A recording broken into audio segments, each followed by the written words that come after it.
Today it's about how to structure your architectural model and to give that in Blender or any other representative for any other CAD system. So these are the principal tools how to structure your architectural design. And the very problem with architecture, and this is not reflected I think in an adequate way in all the tutorials around, is that architecture is the art of jointing things, and you have to manage hundreds, thousands to millions of objects. This is what you have to manage, and you have to organize and join them in space so that you know all the gaps, that there's no wind, no water, whatever, and you have to do it with millions of objects in reasonable sized buildings.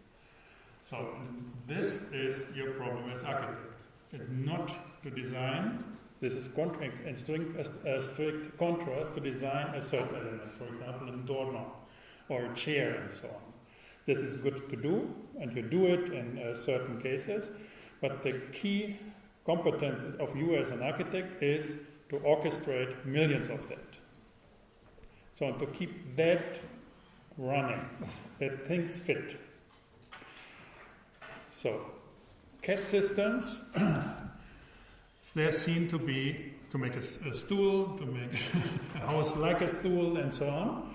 And they simply ignore that. And therefore, architecture is treated as design. And then, if you start with these algorithms around parametric design, you simply get, so because they say, yeah, then make your sketch, like Frank Gehry, make a nice sketch, or Liebeskind, and have an idea out of a piece of paper, and then scale it up, and then you have it.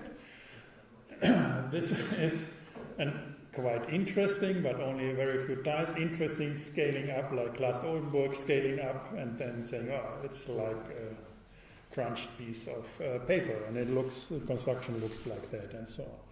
This is not, so then algorithms are doing the rest. This is especially with Gehry, then with Hadid and so on. And we had a spin-off in the very early years from 2000 to 2004.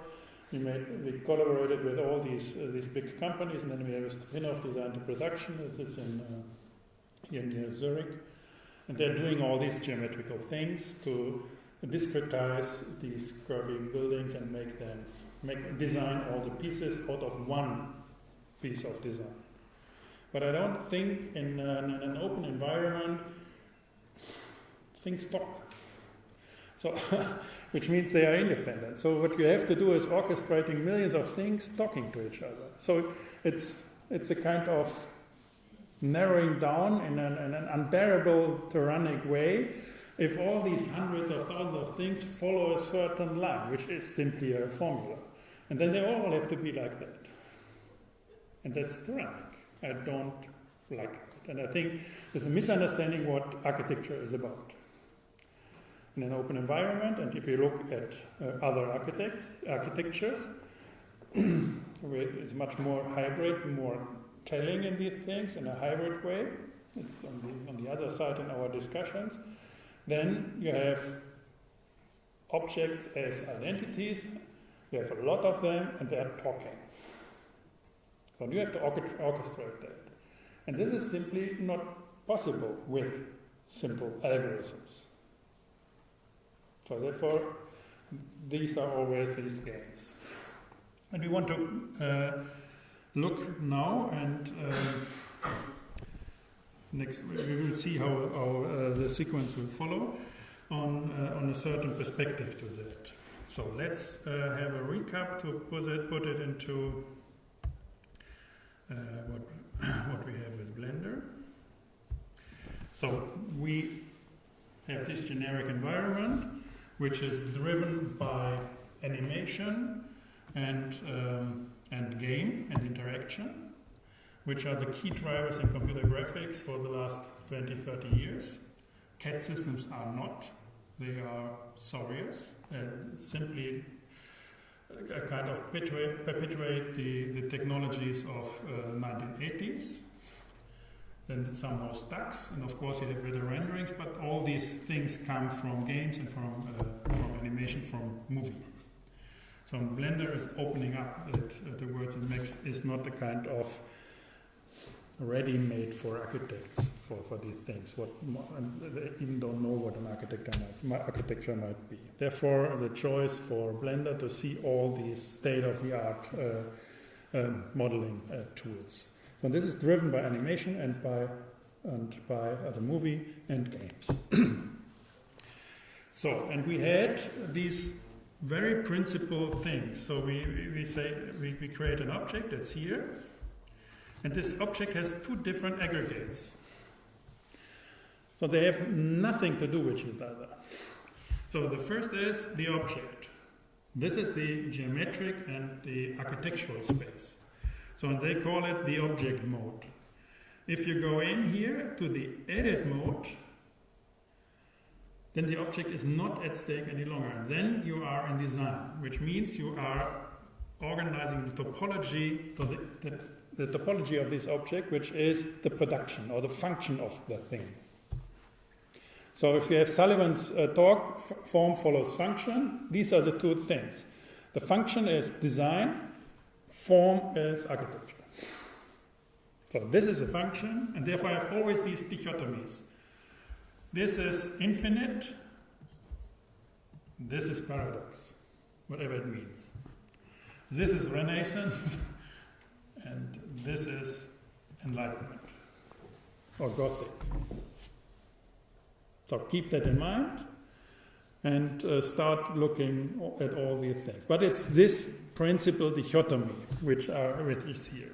So what we will learn today is how to, on this level, so this is a very principal level of architectural design today, or in this century, plus minus 50 or 100 years, at this. And design is an internal view. It's just in worth things 200, 300 years ago. We talked sometimes about that, and in different places about that. So it's just another thing. So all these things turns over time. But today, plus minus 100 years, and I expect it at least for the next 100 years, this is architecture. This is architectural space, and then the production of this thing, this is design. And you get a designed object, and then you organize millions of them. So today I will show you the tools within Blender supporting to organize a lot of them. So this is very implicit in these tools, because in principle they want to do design. All these tools want to do design because it's fast and so on. And you can be easily creative. You have an instant effect. Everybody can like it and so on. With buildings, it's more complicated because it's a more social, it's a more political thing. It is not economic.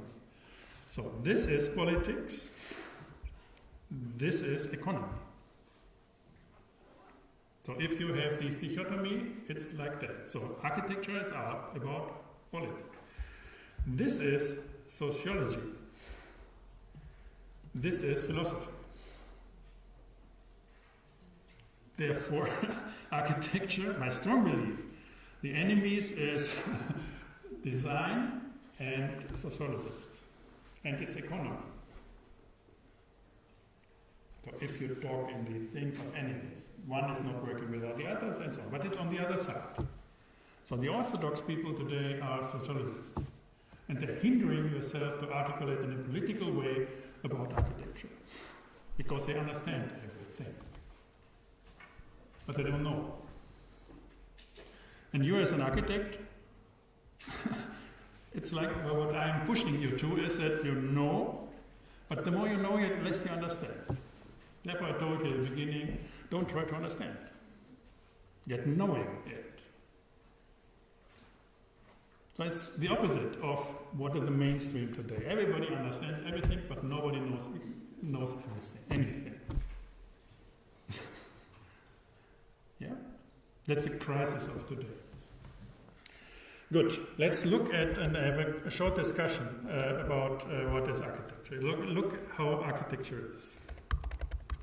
I always like, normally we wanted to start this semester with big data, we have it next semester. So look at these pictures, architecture, images, This is architecture. 2018, yeah? So you can say it's an amount of repetitions. So there's not a single piece of architecture which had not a million pieces, as I told you.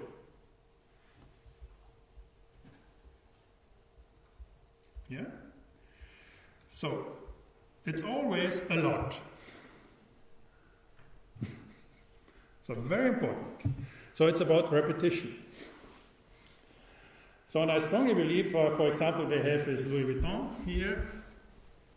We can go back here, Paris.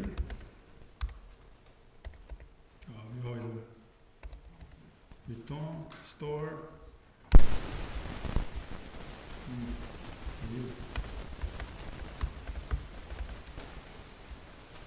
Where's this guy? Yeah, this one.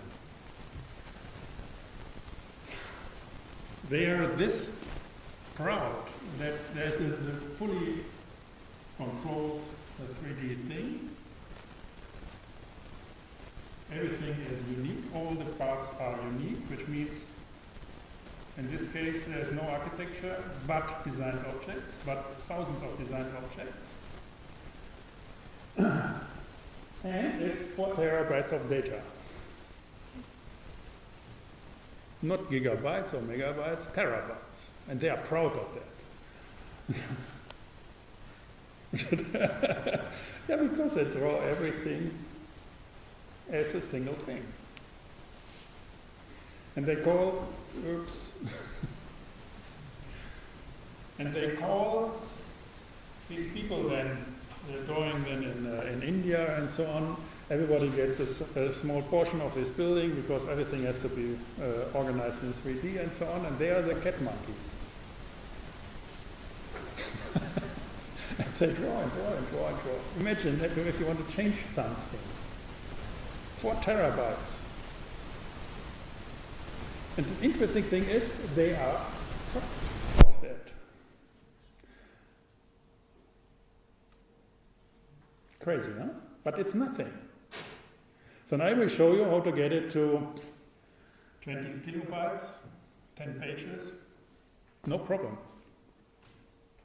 Simply by putting architecture and design and functions and geometry and arithmetics and so on at the right place, have a proper interplay of these things, and you're done. And you don't have to pay the monkeys. You can get all their salaries. And so the key idea of structuring your CAD drawing is how to get it that in these thousands and thousands or millions of elements, even if they are unique in the actual form, not in structure, that if you want to change something, there's always only a single point where you can change it. So that there is no redundancy in your design. By that you keep flexible. So if you start with your design and say, yes, I want to change this window, but on the next floor I have to change it as well. And the window on the other side, I have to change it because it's another window. Or now it's a little wider. Or I change the color or the construction. So the moment you have to do one of these things twice in your building, you are not perfect. And it's possible to have that you don't have to do. So whatever you want to do with it, there is a certain place, do it. And you have the whole building consistent and newly unfolded and so on. So it's that you have a very complex, redundant-free structure. That's a structure. And then with computing, you unfold it to its bloom. So then you can change it, and it unfolds differently. This is how it works. So it had nothing to do with drawing. CAD is not about drawing on an architectural level. On design level, it is. You have to put the lines. On architecture, it's not. It's an unfolding of things. So then, if you look here, there are two different things. That's very, very important. So these are all, and there are only two, always only two different attitudes towards what you can organize. So these things here are adding elements. This is 1 million elements added and positioned in space. You have a certain design element, and then you have 1 million indexes where to put them. Very simple, especially here, collage and so on. Especially here, super simple, just have a list of design elements to buy or to produce, and then say where to put them. Put this here, put this, and so on, and you have it. You have to make a proper organization of that. So that's it, and I will show you how to do that, and to keep track on it, and how to be able to design that. There are other things here or here. That's a new element, and these are designed architectures, and they are with curves. And these are not elements. The primary thing, we will have that later in a lecture, how to do that. This is not putting elements in space. This is subdividing a whole. So you have a certain gesture, and then say, I want to subdivide it in 48 pieces of this kind. This is what parametrics are doing. So this is partitioning and defining parts of a whole. And this is not aggregating elements. And some people say it's top-down, up, bottom-up, whatever you like, but I don't think this is adequate in abstraction to that. So you have, this is what I'm always,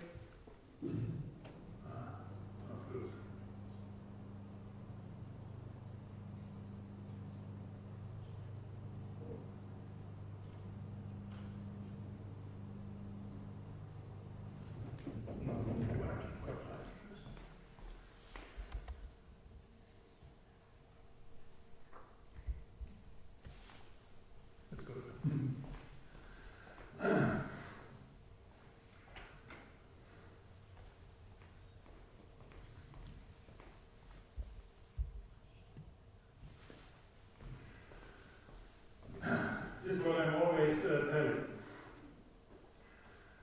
So, architecture or geometry.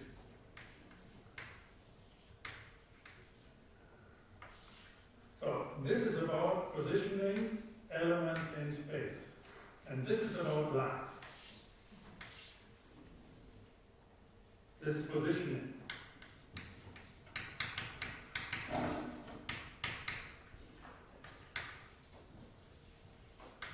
Elements. So this is design, and I would say this is you had a week of seminars and mathematics say this is harmonic. I say it's arithmetic.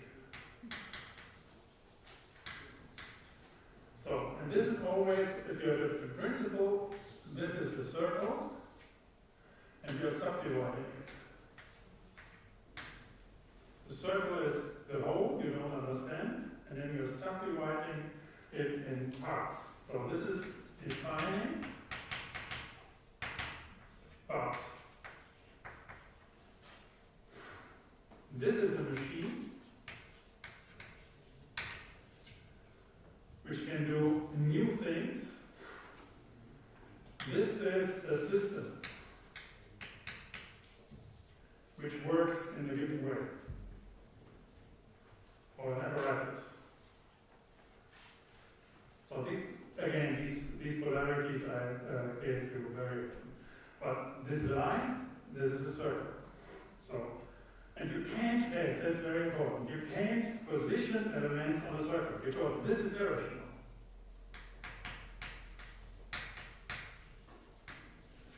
Or we say this is a fiction.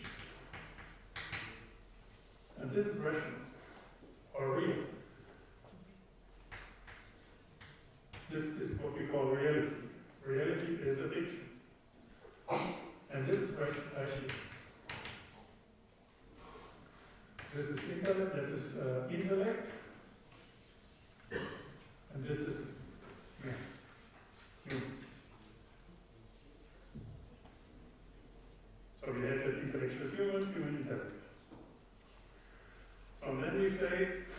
This is human intellect here, and this is the intellectual human, and this is machine intelligence. Machine intelligence today, human intelligence here. Okay, so these kind of things. Let's continue. If you have it, let's go with the next. Just experimenting with another form.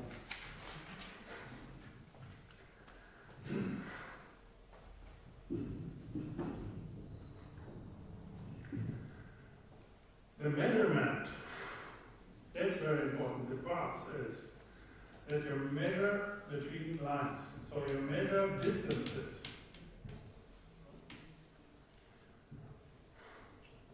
between representations. This is the measurement.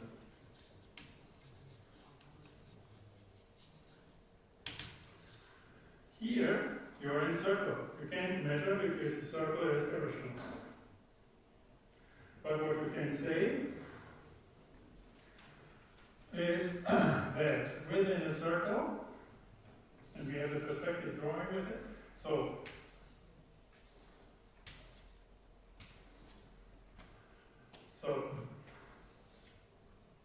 whatever these lines are, so say A, B, C, D, and then we have the proportion.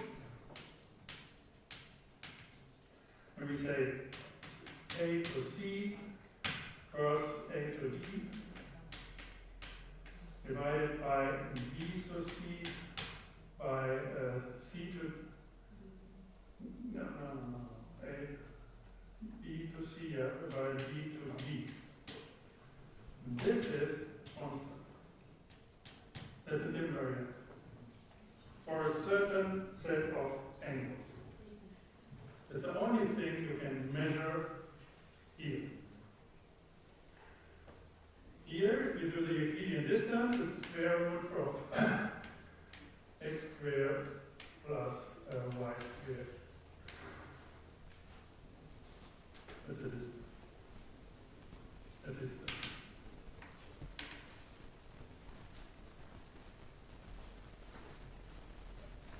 So this is in circle, and this is in line.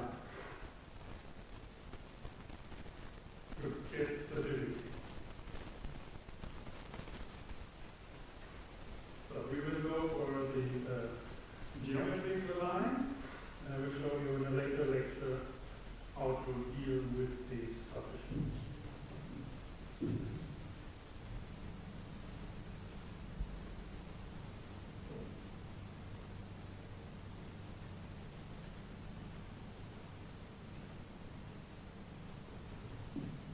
Good. Now, how does it look like?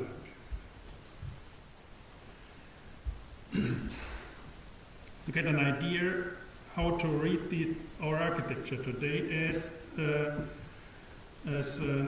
constellation of millions of things. How do they talk, these elements? To get an idea. Again, I tell these stories again and again and again. So, I told you that with these geometrical things, the Renaissance is symmetric to that. What we have, and you see it here, how it works. So we have Alberti.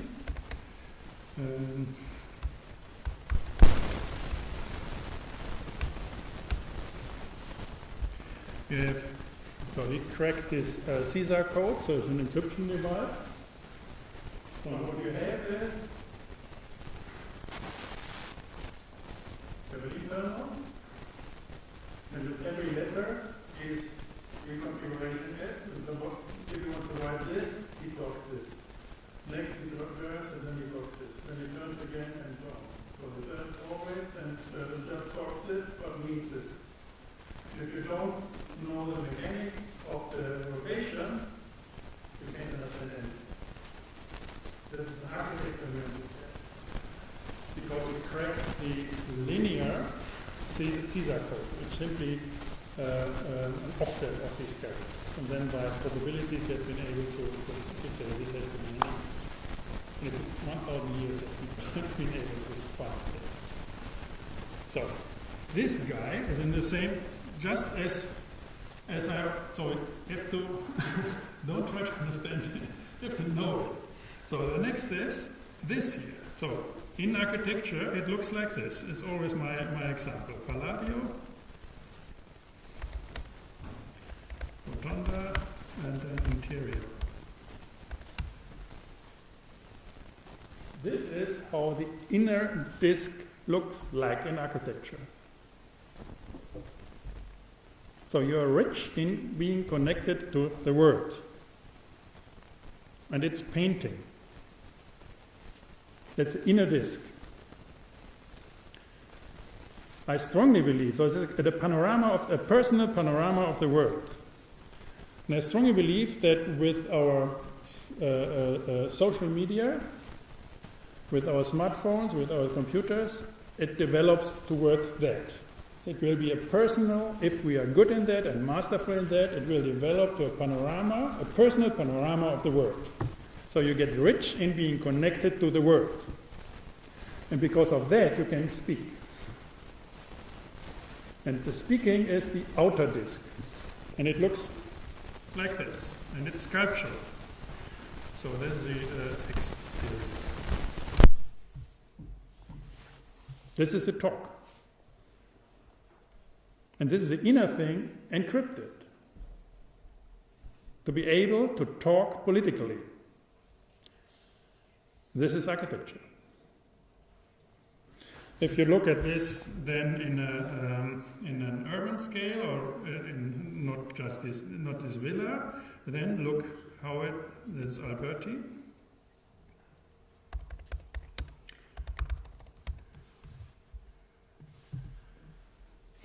Look at this.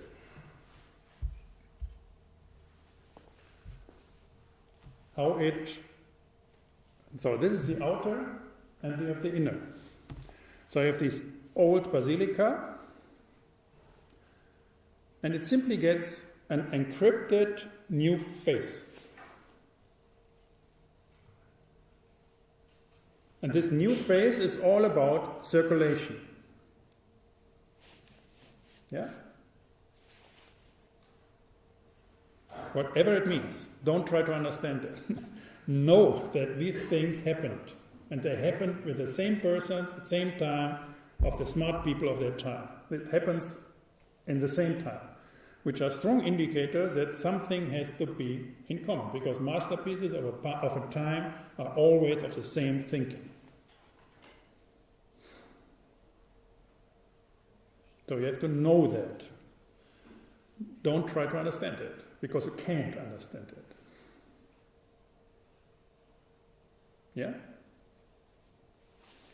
Okay, now today, look at this. My hypothesis is, go for example, that today our circles are electric.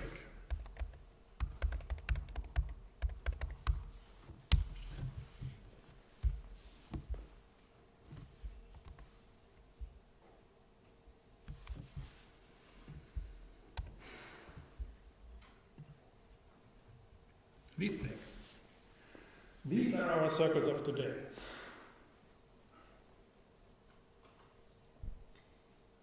So they always have a directionality and a circularity, electromagnetism. And they combine it as a very principal element. So that's very important. And if you look with Archimedes, so this is the circulation of time.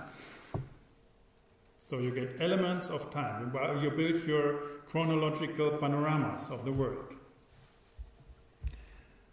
So, and if you go here, for example, for Archimedes, no,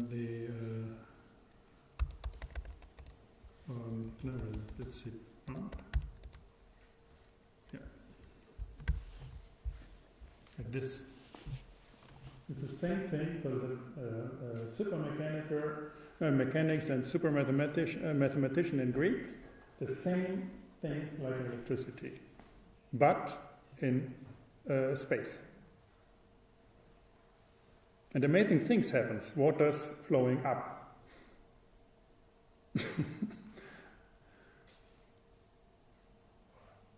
which is magic. And because if magic things happens, you have a nice machine. It's a trick. And this is technique. Technique is a trick. To make a new contract with nature. And say, wow, that's good. And nature says, it's good. Do it.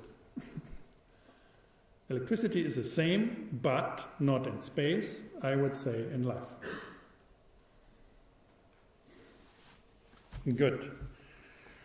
Therefore, I would say the very elements, the reference of how to fit things in our time, different from the Greeks, who one has to go into detail, is crystals.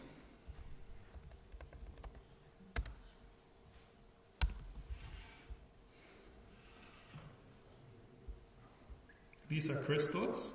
You go for crystal growth.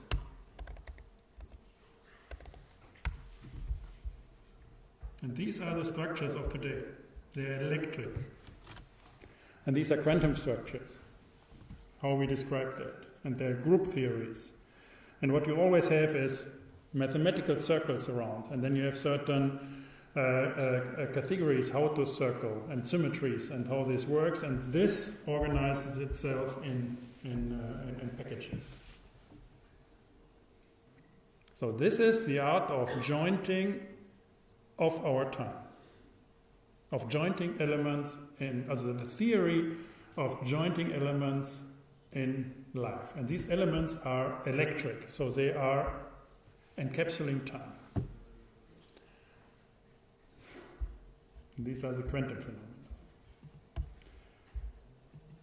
So, and what is very important as well, because it's just the DNA, huh?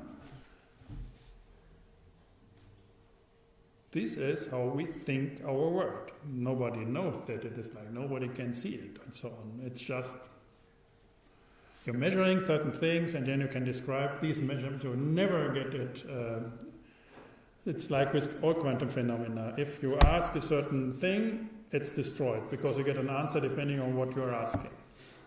So what you always have is a certain amount of measurements, and you have indicated for something not visible. And then our descriptions is that we think this might be the mathematical, or this might be the geometrical model of how it looks like. But it's on the level of Archimedes as a graphics. And of course it's not working like that. It's not in space, it's in time or in life. But it's all about lines and circles and their combinations. So then I think, for me, the prototype of how to structure things in architecture is Casa di Musica.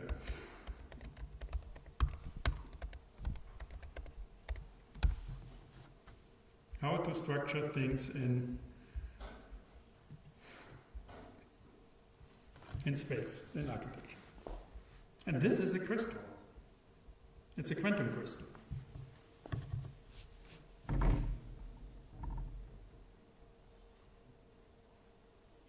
And if you start to appreciate that and load this idea with more and more stories, instead of understanding how did he do that, why did he do that, and so on, load these things with stories all around, which are sophisticated, then this gets rich.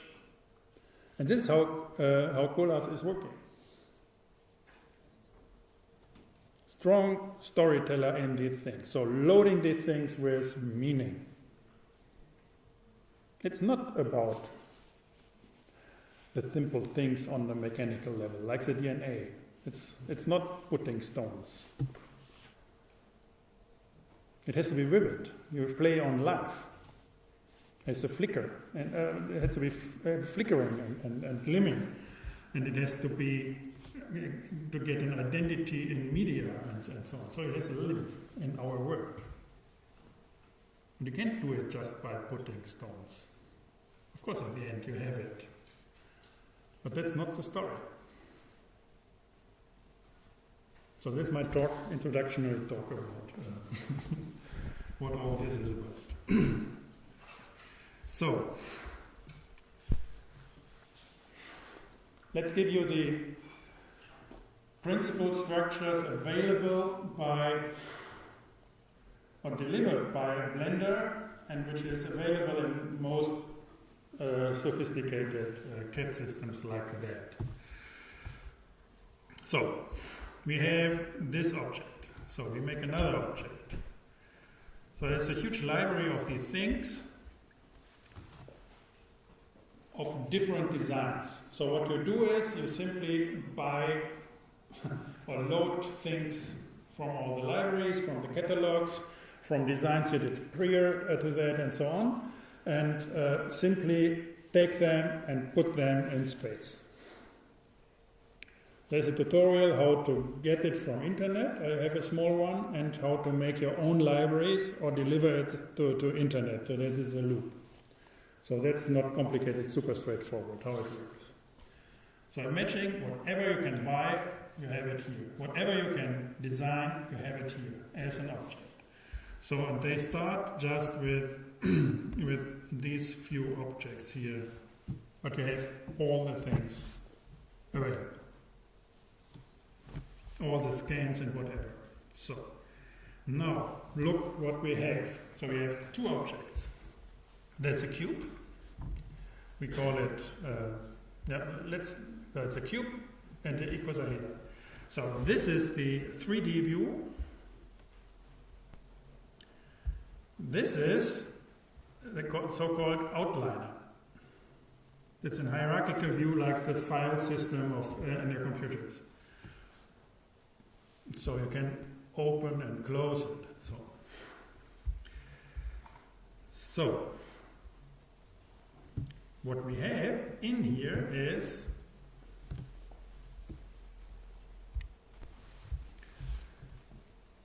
an interesting double thing. So you have, this is the position.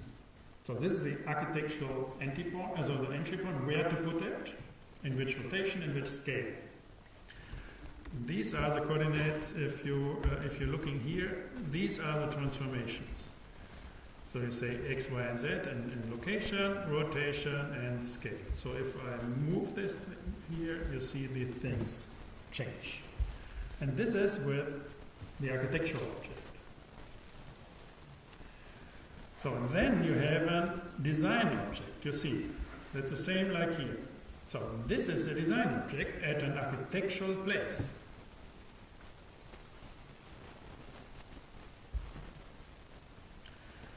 So, yeah. Now let's go.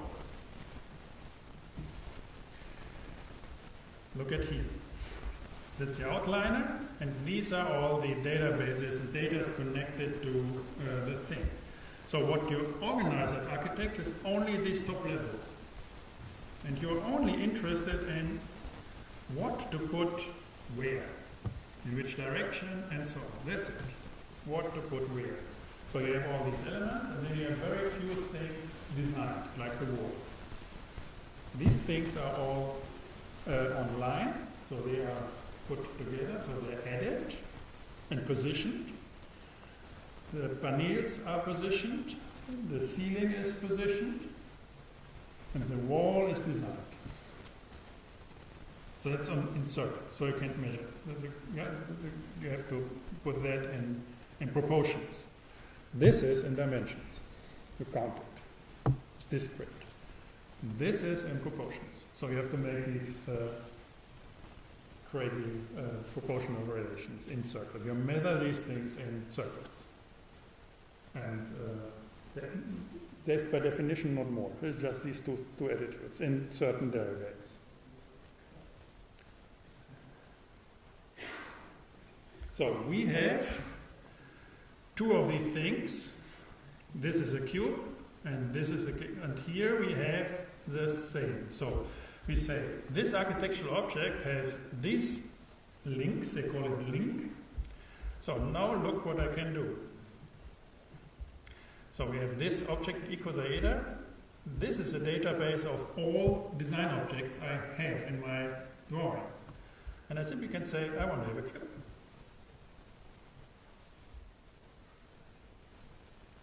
So, and then I go here, and I say, I want to have the equals eta.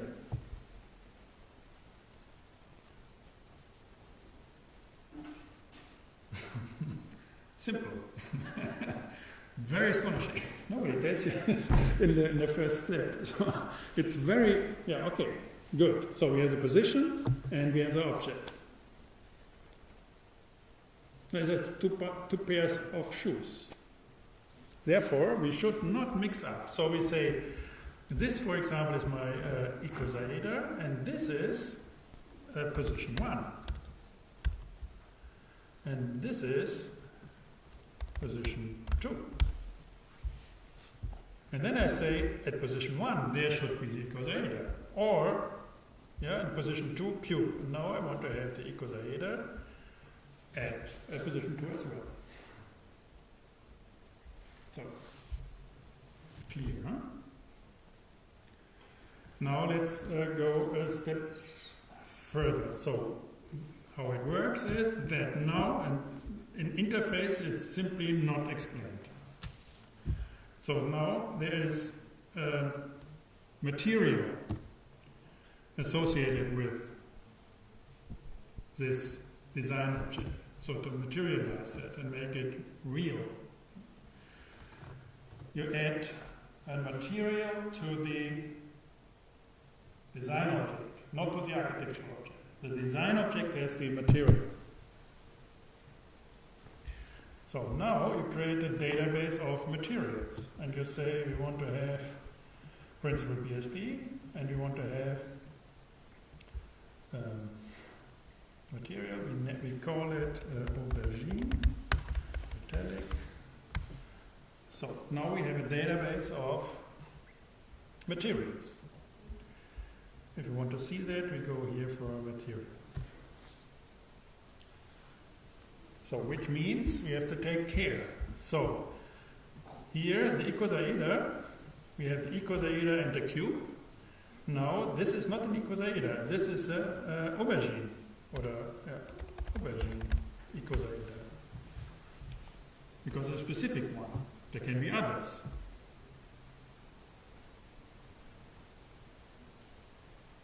Yeah? Now, if I change it and say I want to have it as a cube, then it's cube. And with the cube, color changed. Now, we go for the color for the cube, and we say new, and we say red plastic. Red plastic, this should be associated with our design object. Therefore, we selected our design object here, and we say we want to have red plastic. Red plastic, again, should be the principal. We go here for red, and have plastic, make a little roughness. Okay, now we have red plastic.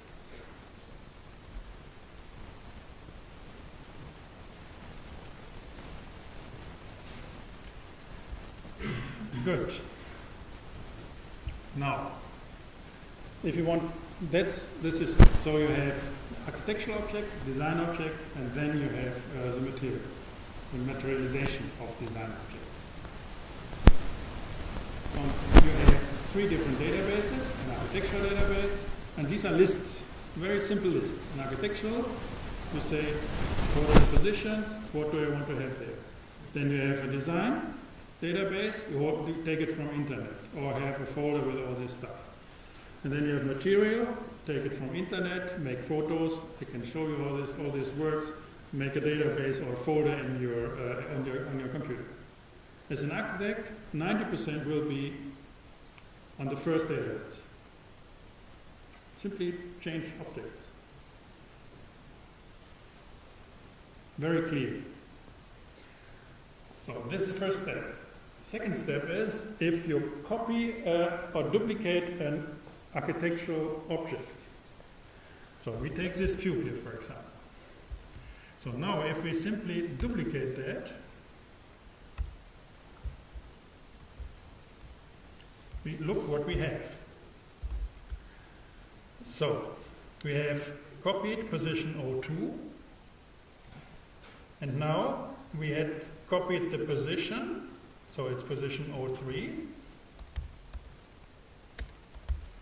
Always, if they start with the numbering, they made a copy.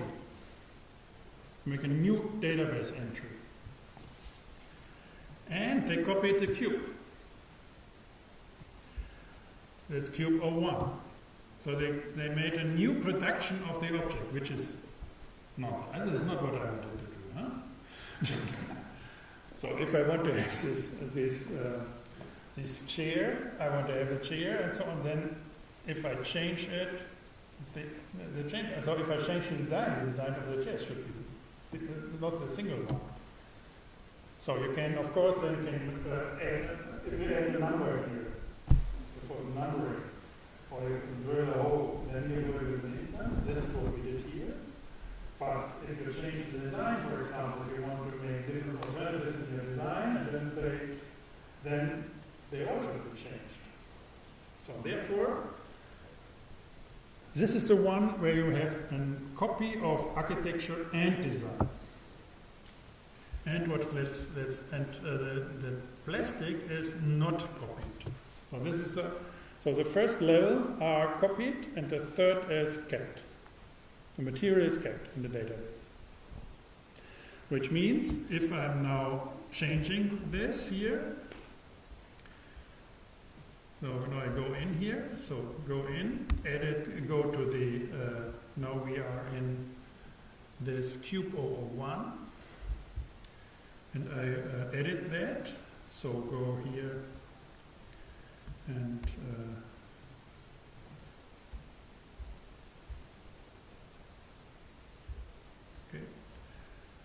GZ, make it like this. Just this object is changed. So therefore, if we go back, then we say this here is not cube 1, but it's the crazy cube. Yeah. So which means this guy here can get the crazy cube. Yeah. So if this crazy cube should get, so they are of the same now. At position 1, 2, 3, and this is how it works. So if I want to have a new color, I either say aubergine, and then both, because the color is always with the design object, and it's a materialization, therefore they are both changed. If I want to change it individually, then I can say I want to have a new color. Then I have plastic 01 and make it now, I think I made a mistake, green plastic. And go for green here. Yeah, it's still like this.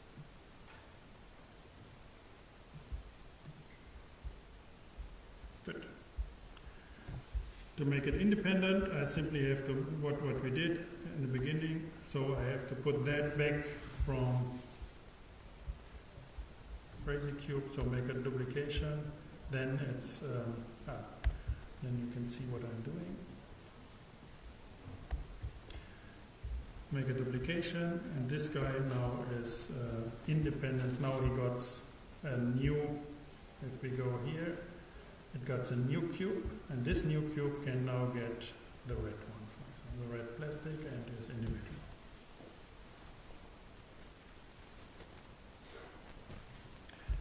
Good. Let's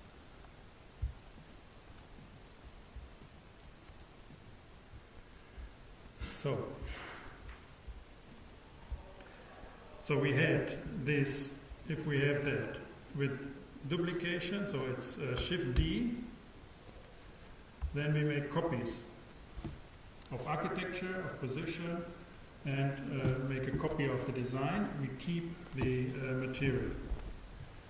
So with the effects I discussed. So if we go and Alt D, then we have a linked copy. And that means we keep We have a new position, but we keep the same design. Yeah. So which means if I go in there and edit it, they both are, so because it's independent where I start to edit it, I change it, and then both are changed.